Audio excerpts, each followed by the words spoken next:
Welcome to This Explainer. We're diving straight into a case that has completely shaken the region, the Sri Ganganagar incident. Today, we're going to cut through all the online noise and look strictly at the facts, the exact timeline, and the really swift police action that followed. Let's get right into it. Okay, so here's the absolute center of the mystery that investigators are trying to piece together right now. How does a 12-year-old girl end up in a hotel instead of her own home?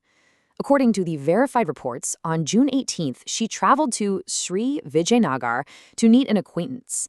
By the time she made it back to Sri Ganganagar, it was super late at night. Now, we know for a fact she met a rickshaw driver, but instead of being taken home, she was taken straight to a hotel. So the massive question for police is, was she lured there under false pretenses, or was this part of a pre-planned, coordinated conspiracy? Figuring that out is literally the key to unraveling this entire crime. To really grasp the gravity of what happened, we've got to look at the exact timeline. This critical window spans from June 18th to the 22nd. Like we mentioned, on the 18th, she gets back late and crosses paths with that rickshaw driver. Then there's this incredibly dark period over the next several days where she's just being moved around across different locations. Finally, on June 22nd, her mother files an official FIR. And you know what really stands out here? The immediate police response. They literally sprang into action, launched the investigation, and actually rescued the child that exact same day. Now, with that timeline in place, let's look at the verified police data, because it reveals a staggering scale of complicity. 4. That is the number of days this young victim was tragically held captive. For 4 agonizing days, she was completely cut off from her family and subjected to horrific collective crimes. 3. In just those 4 days, she was shuffled between 3 different hotels. I mean, this wasn't just random movement. This shows a deeply coordinated effort to cover their tracks and keep her hidden, which points straight to a much larger network operating behind the scenes. 19. So far, the incredibly fast police action has led to 19 arrests. That is a massive number of people for a single incident. It tells us right away that this absolutely wasn't just 1 or 2 bad actors going rogue. And when we break down those 19 arrests, it gets even more revealing. You've got the alleged main accused and their co-conspirators, of course, but crucially, the arrests also include 2 hotel managers and a hotel owner. So accountability isn't just stopping at the direct attackers. The police are actively going after these systemic enablers, the people who managed the properties, gave these guys a safe haven, and tried to destroy the evidence.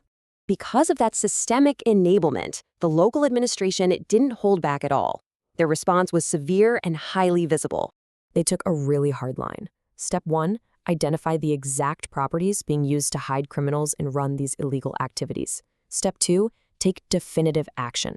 Authorities literally brought in bulldozers and completely leveled all 3 complicit hotels. They made it crystal clear this is a strict warning against anyone providing a safe haven for this kind of crime.